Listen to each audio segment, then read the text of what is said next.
حضرت ابو رضی اللہ تعالی عنہ سے روایت ہے کہ رسول اللہ صلی اللہ علیہ وسلم ارشاد فرمایا، ایک ایسا وقت کہ اگر اس وقت سلمان اللہ تعالیٰ سے خیر کی دعا اور جائز دعا مانگتا ہے تو اللہ تعالیٰ اس دعا کو ضرور قبول فرماتا، اور اللہ کے نبی صلی اللہ علیہ وسلم اپنی کے اشارے سے فرمایا کہ مختصر سا ہے، بہت تھوڑا سا۔ اب وہ وقت کون سا، اس میں علماء کے درمیان اختلاف ہے، لیکن جو سب سے راجح قول ہے اور بہتر کہ وہ وقت عصر کر مغرب درمیان ہے، لہٰذا اس وقت کو ضائع نہ کرے اور کثرت سے اللہ تعالیٰ سے دعا کر گھر والوں کے۔ السلام علیکم ورحمۃ اللہ وبرکاتہ۔ الحمدللہ، جمعے کے دن کا آغاز ہو چکا ہے۔ اللہ کے نبی صلی اللہ علیہ وسلم نے فرمایا کہ تم لوگوں کے ایام میں، دنوں میں سب سے بہترین دن جمعے کا دن ہے، لہٰذا اس دن کثرت کے ساتھ مجھ پر درود بھیجا کرو، چونکہ تمہارے درود اور جو سلام تم مجھ پر پڑھتے ہو یہ میرے سامنے پیش کیا جاتا ہے، لہٰذا اس بات کی کوشش ہو کہ جمعے کی رات میں بھی بالخصوص اور اس کے علاوہ پورے دن مغرب تک جو ہے ہم کثرت کے ساتھ اللہ کے نبی صلی اللہ علیہ وسلم پر درود پڑھنے کا اہتمام کریں، اور عام دنوں میں بھی ہم چلتے پھرتے اس کا اہتمام کریں کہ ہم نبی کریم صلی اللہ علیہ وسلم پر درود پڑھیں۔ جزاکم اللہ خیر۔ رسول اللہ صلی اللہ علیہ وسلم نے فرمایا کہ جمعے کا دن تمہارے دنوں میں سب سے افضل دن ہے، لہٰذا اس دن کثرت سے میرے اوپر درود و سلام بھیجا کرو، کیونکہ تمہارے درود و سلام مجھے پہنچائے جاتے ہیں۔ اللہ کے رسول صلی اللہ علیہ وسلم کی شخصیت ایک ایسی شخصیت ہے جن سے مسلمانوں کی جو محبت ہے اور محبت کا جو جذبہ مسلمانوں کے اندر ہے یہ کوئی چھپا ہوا نہیں ہے، بلکہ شاید ہی کوئی اللہ کے رسول صلی اللہ علیہ وسلم جیسی شخصیت ہو جن سے کسی خاص قوم یا کسی خاص طبقے کا اتنا گہرا تعلق ہو اور اتنی گہری محبت ہو جتنا مسلمانوں کو ہے اللہ کے رسول صلی اللہ علیہ وسلم سے۔ تو آپ صلی اللہ علیہ وسلم سے محبت اور اس محبت کا جذبہ جو ہم رکھتے ہیں وہ ربیع الاول کے ساتھ محدود نہیں ہے، یعنی ایسا نہیں ہے کہ ہم اللہ کے نبی صلی اللہ علیہ وسلم سے محبت صرف ربیع الاول میں کرتے ہیں، بلکہ ہم پوری زندگی، ہر مہینے، ہر لمحے اللہ کے رسول صلی اللہ علیہ وسلم سے ایک تعلق رکھتے ہیں اور ان سے محبت اور عقیدت رکھتے ہیں۔ ربیع الاول میں چونکہ اس مہینے کا آپ صلی اللہ علیہ وسلم کی زندگی سے ایک خاص تعلق ہے، تو رسول اللہ صلی اللہ علیہ وسلم کی سیرت، ان کی زندگی کا تذکرہ زیادہ کیا جاتا ہے، بس یہ فرق ہے۔ اور آپ صلی اللہ علیہ وسلم سے جو ہم محبت بھی کرتے ہیں وہ محض جذبات کی بنیاد پہ نہیں کرتے ہیں، وہ محبت صرف جذباتی محبت نہیں ہے بلکہ وہ محبت عقلی محبت ہے، عقلی بنیادوں پر، لاجیکلی یہ چیز ہے کہ ہم اللہ کے نبی صلی اللہ علیہ وسلم سے محبت کرتے ہیں، عقل کا تقاضا ہے کہ ہم اللہ کے نبی صلی اللہ علیہ وسلم سے محبت کریں۔ کیونکہ آپ اگر دنیا والوں کو دیکھیں کہ ایک شخص دوسرے سے محبت کیوں کرتا ہے، اس کی کیا وجوہات ہیں، کیا اسباب ہیں، تو بنیادی طور پر 3 ریزنز ہمیں نظر آئیں گی۔ 3 وجوہات ایسی ہیں جن کی بنیاد پر اس دنیا میں کسی دنیا کے دوسرے ہی شخص سے محبت کی جاتی ہے۔ وہ 3 ریزنز کیا ہیں، 3 وجوہات کیا ہیں؟ سب سے پہلی وجہ ہے کہ جس سے محبت کی جا رہی ہے اس سے ہم نے محبت اس کے احسان کی بنیاد پہ کیا، کہ کسی شخص نے کسی دوسرے پر احسان کیا ہوا ہے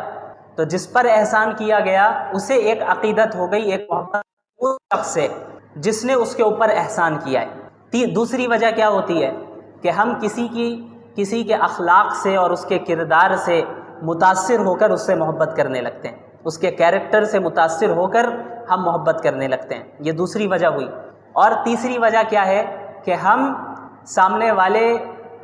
کی خوبصورتی کو دیکھ کر اس سے محبت کرنے لگتے ہیں۔ یہ 3 بنیادی وجوہات ہیں کہ اس دنیا میں ان وجوہات میں سے کسی ایک وجہ سے یا زیادہ سے زیادہ 2 وجہ سے، بہت کم ایسے سچویشنز ہیں جہاں پر تینوں وجہ پائی جائے اور اس سے انسان محبت کرتا ہے۔ تو اب ہم ان تینوں چیزوں کو رسول اللہ صلی اللہ علیہ وسلم کی زندگی میں دیکھتے ہیں، اور جب ہم اللہ کے نبی صلی اللہ علیہ وسلم کی زندگی کا مطالعہ کرتے ہیں اور ان کی شخصیت کو دیکھتے ہیں اور جانتے ہیں تو ہمیں معلوم چلتا ہے کہ رسول اللہ صلی اللہ علیہ وسلم کی ذات میں یہ تینوں چیزیں بیک وقت موجود ہیں، ایٹ اے ٹائم یہ تینوں ریزنز موجود ہیں اور بدرجہ اتم موجود ہیں۔ مثال کے طور پر سب سے پہلی جو ریزن ہم نے بتائی وہ ہے احسان۔ کوئی کسی پر احسان کرے تو ہمیں اس سے محبت ہوتی ہے۔ اب آپ مجھے یہ بتائیں کہ ہم تو کوئی انسان اگر چھوٹا موٹا احسان بھی کرے تو اس سے متاثر ہو کر اس سے محبت کرنے لگتے ہیں، لیکن اللہ کے رسول صلی اللہ علیہ وسلم سے زیادہ بڑا احسان پوری انسانیت پر کس نے کیا؟ کسی نے نہیں۔ پوری انسانیت تاریکی میں، گمراہی میں مبتلا تھی، جہنم کے دہانے پر کھڑی تھی، لیکن اللہ کے رسول صلی اللہ علیہ وسلم کی بعثت ہوتی ہے اور آپ صلی اللہ علیہ وسلم کے ذریعے سے اللہ تعالیٰ نے پوری انسانیت کو راہ دکھائی۔ اگر اللہ کے رسول صلی اللہ علیہ وسلم نہیں آتے تو کیا ہمیں زندگی گزارنے کا طریقہ معلوم ہوتا؟ نہیں معلوم ہوتا۔ اور خصوصاً آپ جب ان واقعات کا مطالعہ کریں جب اللہ رب العالمین نے محمد الرسول اللہ صلی اللہ علیہ وسلم کو بعض ایسے اختیارات دیے کہ اگر آپ کہیں تو آپ کے دشمنوں کو ابھی ہلاک کر دیا جائے، ختم کر دیا جائے۔ طائف کا واقعہ ہم سب جانتے ہیں کہ کس طریقے سے اللہ کے نبی صلی اللہ علیہ وسلم کو طائف میں لہو لہان کیا گیا، ان کے پیچھے اوباشوں کو لگایا گیا، ان پر پتھراؤ کیے گئے، اور آپ صلی اللہ علیہ وسلم کے جسم سے خون بہتا رہا، یہاں تک کہ اللہ رب العالمین نے فرشتے کو بھیجا۔ صحیح روایت ہے، صحیح حدیث ہے، جس سے معلوم چلتا ہے کہ اللہ نے یہ اختیار دیا محمد الرسول اللہ صلی اللہ علیہ وسلم کو کہ اگر آپ چاہیں تو طائف والوں کو ابھی ختم کر دیا جائے، ابھی ختم کر دیں۔ تو اللہ کے نبی صلی اللہ علیہ وسلم نے فرمایا کہ نہیں، مجھے امید ہے کہ ان کی نسل سے ایسے افراد آئیں گے جو اللہ ماننے والے ہوں، اللہ کو ماننے والے ہوں گے۔ مسلمانوں کا کیا حال ہے؟ مسلمانوں کے متعلق اللہ کے نبی صلی اللہ علیہ وسلم نے پوری امت کے لیے، یعنی قیامت تک جتنے مسلمان آنے والے ہیں، صرف صحابہ نہیں، صحابہ کے لیے بھی، میرے لیے بھی اور آپ کے لیے بھی اپنے راتوں میں دعائیں کیا کرتے تھے۔ حضرت عائشہ رضی اللہ عنہا کا واقعہ معروف ہے کہ ایک مرتبہ اللہ کے نبی صلی اللہ علیہ وسلم نے ان کے لیے دعا فرمائی کہ یا اللہ حضرت عائشہ کے اگلے پچھلے تمام گناہوں کو معاف فرما دے۔ تو اس دعا سے اتنی زیادہ حضرت عائشہ خوش ہوئی کہ ہنستے ہنستے سر بھی جھکا دیا انہوں نے کہ اللہ کے نبی دعا فرما رہے ہیں میرے لیے، اور وہ بھی ایسی دعا کہ اگلے پچھلے تمام گناہوں کو معاف فرما دیں، کتنی بڑی بات ہے۔ تو اللہ کے نبی صلی اللہ علیہ وسلم نے فرمایا کہ عائشہ تمہیں اس دعا سے خوشی ہوئی؟ ظاہر خوشی ہوئی۔ تو اللہ کے نبی صلی اللہ علیہ وسلم نے فرمایا کہ خدا کی قسم یہ وہ دعا ہے جو میں اپنی پوری امت کے لیے ہر وقت مانگتا ہوں، یعنی میرے لیے اور آپ کے لیے بھی اللہ کے نبی صلی اللہ علیہ وسلم یہ دعا مانگا کرتے تھے۔ یہ دعا آپ صلی اللہ علیہ وسلم اللہ رب العالمین سے مانگا کرتے تھے۔ ہم لوگوں پر کتنے احسانات اللہ رب العالمین نے اللہ کے نبی صلی اللہ علیہ وسلم کے ذریعے کروائے۔ اب آپ ایک جو اللہ کے نبی صلی اللہ علیہ وسلم نے کیا فرمایا، ایک صحیح روایت میں ہے کہ ہر نبی کو ایک دعا دی گئی، ایسی دعا جسے اللہ کبھی ریجیکٹ نہیں کرے گا۔ یعنی انبیاء کی دعا تو ایسی قابل قبول ہوتی ہے، لیکن اللہ رب العالمین اس بات کا پابند نہیں ہے کہ وہ نبی کی ہر دعا کو قبول کر لے۔ اللہ کرے گا، اپنے فضل سے کرے گا، اللہ تو کسی کا پابند نہیں ہے، لیکن اللہ رب العالمین نے ہر نبی کو ایک ایسی دعا دی ہے جس کے متعلق اللہ نے خود فرمایا کہ یہ ایک ایسی دعا ہوگی جسے میں ریجیکٹ نہیں کروں گا۔ تو انبیاء نے، پچھلے انبیاء نے ان دعاؤں کا استعمال کیا، حضرت نوح علیہ السلام نے بھی اور دیگر انبیاء نے بھی۔ حضرت نوح علیہ السلام 950 سال تک انہوں نے اپنی قوم میں دعوت کا کام کیا، لوگوں کو اسلام کی طرف بلایا، لیکن ماننے والے بہت تھوڑے رہے۔ ہر طرح سے کوشش کی، لیکن نہ ماننے والے جو تھے انہوں نے ہر طرح سے انہیں تکلیف پہنچائی۔ آخر کار اللہ حضرت نوح نے دعا کی کہ اللہ اب انہیں ہلاک کر دیں، اب انہیں ختم کر دیں، اور پھر اللہ رب العالمین نے انہیں ہلاک کیا، کیونکہ ایک ایسی دعا انبیاء کو ملی جو کبھی ریجیکٹ نہیں ہوتی۔ اللہ کے نبی محمد الرسول اللہ صلی اللہ علیہ وسلم نے کیا فرمایا کہ اس دعا کو میں نے ابھی تک اس دنیا میں استعمال نہیں کیا ہے، اس آپشن کو میں نے ابھی تک استعمال نہیں کیا، حدیث کا مفہوم ہے، اس کو میں نے قیامت کے دن کے لیے رکھا ہے کہ میں اس دن اپنی امت کے لیے سفارش کروں گا۔ اے اللہ، آپ نے مجھے ایک دعا دی ہے، ایک ایسا موقع دیا ہے کہ جس کو آپ کبھی ریجیکٹ نہیں کریں گے۔ یہ اس کو حالانکہ اللہ کے نبی صلی اللہ علیہ وسلم سے زیادہ کسی نبی کو تکلیف نہیں پہنچائی گئی، جتنے انبیاء آئے سب سے زیادہ تکلیف اگر کسی کو پہنچائی گئی ہے تو وہ محمد رسول اللہ صلی اللہ علیہ وسلم، سب سے زیادہ تکلیف ہر اعتبار سے۔ تو اللہ کے نبی صلی اللہ علیہ وسلم چاہتے تو دنیا ہی میں اس کا استعمال کر لیتے۔ یہ دعا بھی مانگی جا سکتی تھی کہ یا اللہ معاملہ آسان فرما دے اور کوئی میری مخالفت نہ کرے، معاملہ آسان فرما دے، مجھے تکلیف نہ دی جائے، میرے گھر والوں کو شہید کیا جا رہا ہے، تکلیف پہنچائی جا رہی ہے، صحابہ کو شہید کیا جا رہا ہے، یہ نہ ہو، یہ بھی مانگی جا سکتی تھی یہ دعا۔ لیکن اللہ کے نبی صلی اللہ علیہ وسلم نے اس آپشن کو محفوظ رکھا، بچا کے رکھا کہ قیامت کے دن پوری امت کے لیے سفارش کروں گا کہ آپ نے جو یا اللہ آپشن دیا تھا، اختیار دیا تھا، وہ میں آج اختیار کرتا ہوں، اور میری امت کو جو ہے اپنے فضل سے اس کی مغفرت فرما دے۔ تو یہ اس سے بڑا احسان پوری انسانیت پر کیا ہو سکتا ہے؟ اللہ رب العالمین کا فضل و کرم ہے اور اس کا خاص احسان ہے کہ اللہ نے ہم لوگوں کو ایمان کی دولت عطا کی ہے۔ ایمان و اسلام کی دولت در حقیقت دنیا کی تمام دولتوں سے اعلیٰ اور ارفع ہے، اور ایمان کی دولت ہی حقیقی دولت ہے۔ کیوں؟ کیونکہ آخرت میں کامیابی اور نجات کا جو مدار ہے وہ اسی ایمان پر ہے۔ جو ایمان والا ہوگا وہ کامیاب ہوگا، جو ایمان کے بغیر اس دنیا سے رخصت ہوگا وہ ناکام ہوگا۔ جو ایمان والا ہوگا، نبی کریم صلی اللہ علیہ وسلم کے طریقے پہ چلنے والا ہوگا، آپ صلی اللہ علیہ وسلم کی تعلیمات کے مطابق زندگی گزارنے والا ہوگا، یہ وہ شخص ہوگا جو کامیاب ہوگا۔ اور وہ لوگ جو اللہ کے نبی صلی اللہ علیہ وسلم کی تعلیمات کی خلاف ورزی کرتے ہیں یا آپ صلی اللہ علیہ وسلم کے دین کو چھوڑ کر کوئی اور راستہ اختیار کرتے ہیں، قرآن کریم ان کے متعلق بالکل صاف اعلان کرتا ہے کہ اولئک هم الخاسرون، وہی لوگ ہیں جو ناکام رہنے والے ہیں۔ اس وقت جس زمانے میں ہم اور آپ رہ رہے ہیں، اس میں کوئی شک نہیں کہ پچھلے زمانوں کے مقابلے میں شر کے اعتبار سے یہ زمانہ زیادہ خطرناک ہے، چونکہ نبی کریم صلی اللہ علیہ وسلم نے خود ہی بیان کر دیا تھا کہ آئندہ آنے والا ہر دن پچھلے دن کے مقابلے میں زیادہ پرفتن ہوگا اور زیادہ شر والا ہوگا، زیادہ برائیوں والا ہوگا۔ جس طرح ہم بڑی تیزی کے ساتھ قیامت کے زمانے کے بالکل قریب ہوتے جا رہے ہیں، اسی کے ساتھ ساتھ وہ نشانیاں قیامت کی جو اللہ کے نبی صلی اللہ علیہ وسلم نے بیان کی، چاہے وہ چھوٹی نشانیاں ہوں یا بڑی نشانیاں ہوں، چھوٹی نشانیاں تقریباً علماء کرام فرماتے ہیں کہ ہمارے زمانے تک پوری ہو چکی ہے، اب انتظار بڑی نشانیوں کا ہے۔ اب ہم یقیناً اس زمانے میں آ گئے ہیں جس وقت ہمیں ہوش کے ناخن لینے چاہیے، اور ہمیں اپنے ایمان اور دین کی طرف متوجہ ہو جانا چاہیے۔ یقین جانیے کہ جن حالات سے اس وقت امت مسلمہ دوچار ہیں اور جن حالات سے مسلمان پورے عالم میں سختیوں، پریشانیوں اور ظلم و زیادتی کا شکار ہیں، ان تمام چیزوں کے ہونے کے بعد اگر اب بھی ہم نے اللہ رب العالمین کی طرف رجوع نہ کیا اور اب بھی ہم نے اللہ کے نبی کی تعلیمات کو نہ تھاما، تو یاد رکھیں ہم سے بڑا بدبخت انسان کوئی نہیں ہو سکتا، جسے تمام مواقع اور اپارچونٹیز ایمان کی مل گئی، دین پر قائم رہنے کی اپارچونٹی مل گئی، حالات ایسے سخت سے سخت بنا دیے گئے کہ انسان اور ایک مسلمان اللہ کی طرف رجوع کریں، اس کے باوجود اگر ہم نے اللہ کی طرف رجوع نہ کیا تو یاد رکھیں یہ بہت بڑا خسارہ ہے، اور یہ اللہ رب العالمین کی سنت ہے۔ اللہ نے قرآن کریم میں فرمایا کہ وَلَنُذِيقَنَّهُم مِّنَ الْعَذَابِ الْأَدْنَىٰ دُونَ الْعَذَابِ الْأَكْبَرِ لَعَلَّهُمْ يَرْجِعُونَ، ہم جو ہے انسانوں کو بڑے عذاب سے پہلے چھوٹے عذاب میں مبتلا کریں گے۔ دنیا میں پریشانیاں آئیں گی، آزمائشیں آئیں گی، ظلم و زیادتی کا سامنا کرنا ہوگا، مختلف انداز میں تنگیوں کا سامنا کرنا پڑے گا۔ کیوں آزمائشوں میں مبتلا کیا جائے گا؟ لعلہم یرجعون، تاکہ وہ لوٹ آئیں۔ ابھی بھی مہلت مل رہی ہے،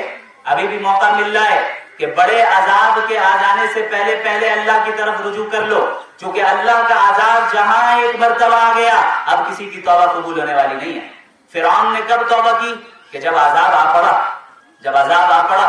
حضرت موسیٰ علیہ السلام بنی اسرائیل کو لے کر بحر احمر کو پار کر کے نکل جاتے ہیں، اللہ رب العالمین سمندر میں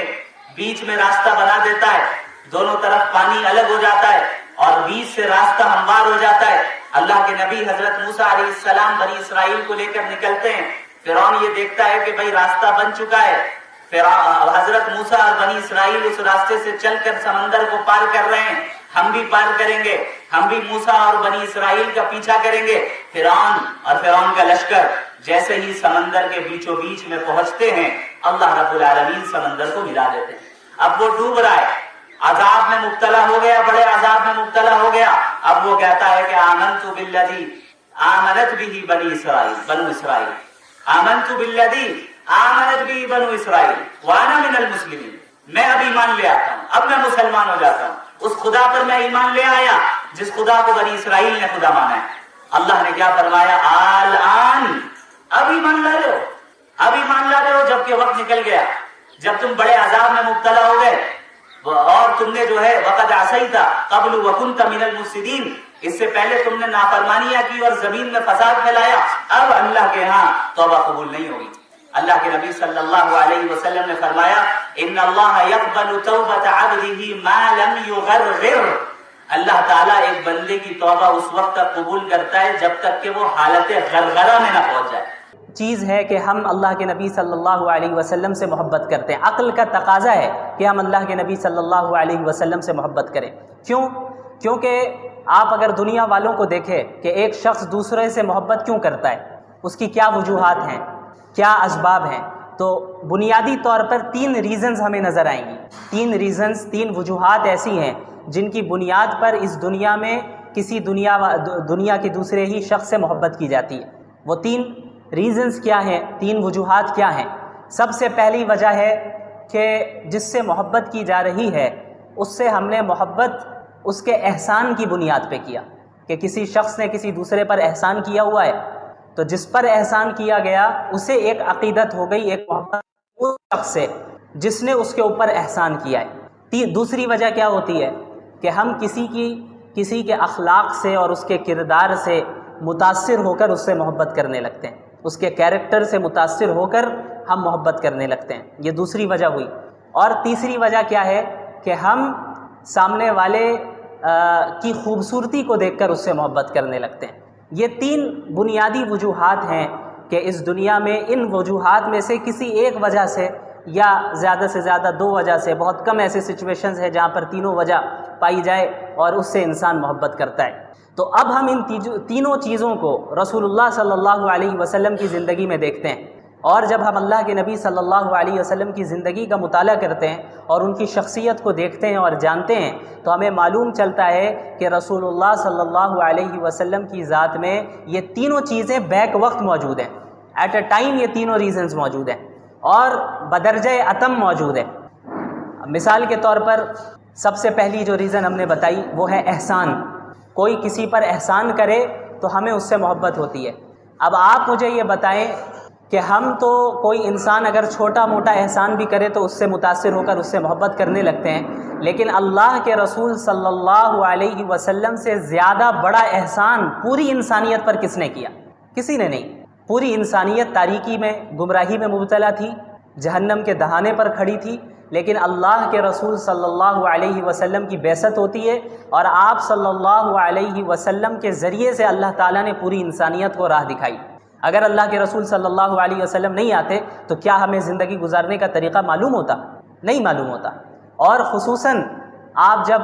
ان واقعات کا مطالعہ کریں جب اللہ رب العالمین نے محمد الرسول اللہ صلی اللہ علیہ وسلم کو بعض ایسے اختیارات دیے کہ اگر آپ کہیں تو آپ کے دشمنوں کو بھی ہلاک کر دیا جائے، ختم کر دیا جائے۔ طائف کا واقعہ ہم سب جانتے ہیں کہ کس طریقے سے اللہ کے نبی صلی اللہ علیہ وسلم کو طائف میں لہو لہان کیا گیا، ان کے پیچھے اوباشوں کو لگایا گیا، ان پر پتھراؤ کیے گئے اور آپ صلی اللہ علیہ وسلم کے جسم سے خون بہتا رہا، یہاں تک کہ اللہ رب العالمین نے فرشتے کو بھیجا۔ صحیح روایت ہے، صحیح حدیث ہے جس سے معلوم چلتا ہے کہ اللہ نے یہ اختیار دیا محمد الرسول اللہ صلی اللہ علیہ وسلم کو کہ اگر آپ چاہیں تو طائف والوں کو ابھی ختم کر دیا جائے، ابھی ختم کر دیں۔ تو اللہ کے نبی صلی اللہ علیہ وسلم نے فرمایا کہ نہیں، مجھے امید ہے کہ ان کی نسل سے ایسے افراد آئیں گے جو اللہ ماننے والے ہوں، اللہ کو ماننے والے ہوں گے۔ مسلمانوں کا کیا حال ہے؟ مسلمانوں کے متعلق اللہ کے نبی صلی اللہ علیہ وسلم نے پوری امت کے لیے، یعنی قیامت تک جتنے مسلمان آنے والے ہیں، صرف صحابہ نہیں، صحابہ کے لیے بھی، میرے لیے بھی اور آپ کے لیے بھی اپنے راتوں میں دعائیں کیا کرتے تھے۔ حضرت عائشہ رضی اللہ عنہا کا واقعہ معروف ہے کہ ایک مرتبہ اللہ کے نبی صلی اللہ علیہ وسلم نے ان کے لیے دعا فرمائی کہ یا اللہ حضرت عائشہ کے اگلے پچھلے تمام گناہوں کو معاف فرما دے۔ تو اس دعا سے اتنی زیادہ حضرت عائشہ خوش ہوئی کہ ہنستے ہنستے سر بھی جھکا دیا انہوں نے کہ اللہ کے نبی دعا فرما رہے ہیں میرے لیے، اور وہ بھی ایسی دعا کہ اگلے پچھلے تمام گناہوں کو معاف فرما دیں، کتنی بڑی بات ہے۔ تو اللہ کے نبی صلی اللہ علیہ وسلم نے فرمایا کہ عائشہ تمہیں اس دعا سے خوشی ہوئی؟ ظاہر خوشی ہوئی۔ تو اللہ کے نبی صلی اللہ علیہ وسلم نے فرمایا کہ خدا کی قسم یہ وہ دعا ہے جو میں اپنی پوری امت کے لیے ہر وقت مانگتا ہوں، یعنی میرے لیے اور آپ کے لیے بھی اللہ کے نبی صلی اللہ علیہ وسلم یہ دعا مانگا کرتے تھے۔ یہ دعا آپ صلی اللہ علیہ وسلم اللہ رب العالمین سے مانگا کرتے تھے۔ ہم لوگوں پر کتنے احسانات اللہ رب العالمین نے اللہ کے نبی صلی اللہ علیہ وسلم کے ذریعے کروائے۔ اب آپ ایک جو اللہ کے نبی صلی اللہ علیہ وسلم نے کیا فرمایا، ایک صحیح روایت میں ہے کہ ہر نبی کو ایک دعا دی گئی، ایسی دعا جسے اللہ کبھی ریجیکٹ نہیں کرے گا۔ یعنی انبیاء کی دعا تو ایسی قابل قبول ہوتی ہے، لیکن اللہ رب العالمین اس بات کا پابند نہیں ہے کہ وہ نبی کی ہر دعا کو قبول کر لے۔ اللہ کرے گا، اپنے فضل سے کرے گا، اللہ تو کسی کا پابند نہیں ہے، لیکن اللہ رب العالمین نے ہر نبی کو ایک ایسی دعا دی ہے جس کے متعلق اللہ نے خود فرمایا کہ یہ ایک ایسی دعا ہوگی جسے میں ریجیکٹ نہیں کروں گا۔ تو انبیاء نے، پچھلے انبیاء نے ان دعاؤں کا استعمال کیا، حضرت نوح علیہ السلام نے بھی اور دیگر انبیاء نے بھی۔ حضرت نوح علیہ السلام 950 سال تک انہوں نے اپنی قوم میں دعوت کا کام کیا، لوگوں کو اسلام کی طرف بلایا، لیکن ماننے والے بہت تھوڑے رہے، ہر طرح سے کوشش کی، لیکن نہ ماننے والے جو تھے انہوں نے ہر طرح سے انہیں تکلیف پہنچائی۔ آخر کار حضرت نوح نے دعا کی کہ اللہ اب انہیں ہلاک کر دیں، اب انہیں ختم کر دیں، اور پھر اللہ رب العالمین نے انہیں ہلاک کیا، کیونکہ ایک ایسی دعا انبیاء کو ملی جو کبھی ریجیکٹ نہیں ہوتی۔ اللہ کے نبی محمد الرسول اللہ صلی اللہ علیہ وسلم نے کیا فرمایا کہ اس دعا کو میں نے ابھی تک اس دنیا میں استعمال نہیں کیا ہے، اس آپشن کو میں نے ابھی تک استعمال نہیں کیا، حدیث کا مفہوم ہے، اس کو میں نے قیامت کے دن کے لیے رکھا ہے کہ میں اس دن اپنی امت کے لیے سفارش کروں گا۔ اے اللہ، آپ نے مجھے ایک دعا دی ہے، ایک ایسا موقع دیا ہے کہ جس کو آپ کبھی ریجیکٹ نہیں کریں گے۔ یہ اس کو، حالانکہ اللہ کے نبی صلی اللہ علیہ وسلم سے زیادہ کسی نبی کو تکلیف نہیں پہنچائی گئی، جتنے انبیاء آئے سب سے زیادہ تکلیف اگر کسی کو پہنچائی گئی ہے تو وہ محمد رسول اللہ صلی اللہ علیہ وسلم، سب سے زیادہ تکلیف ہر اعتبار سے۔ تو اللہ کے نبی صلی اللہ علیہ وسلم چاہتے تو دنیا ہی میں اس کا استعمال کر لیتے۔ یہ دعا بھی مانگی جا سکتی تھی کہ یا اللہ معاملہ آسان فرما دے اور کوئی میری مخالفت نہ کرے، معاملہ آسان فرما دے، مجھے تکلیف نہ دی جائے، میرے گھر والوں کو شہید کیا جا رہا ہے، تکلیف پہنچائی جا رہی ہے، صحابہ کو شہید کیا جا رہا ہے، یہ نہ ہو، یہ بھی مانگی جا سکتی تھی یہ دعا۔ لیکن اللہ کے نبی صلی اللہ علیہ وسلم نے اس آپشن کو محفوظ رکھا، بچا کے رکھا کہ قیامت کے دن پوری امت کے لیے سفارش کروں گا۔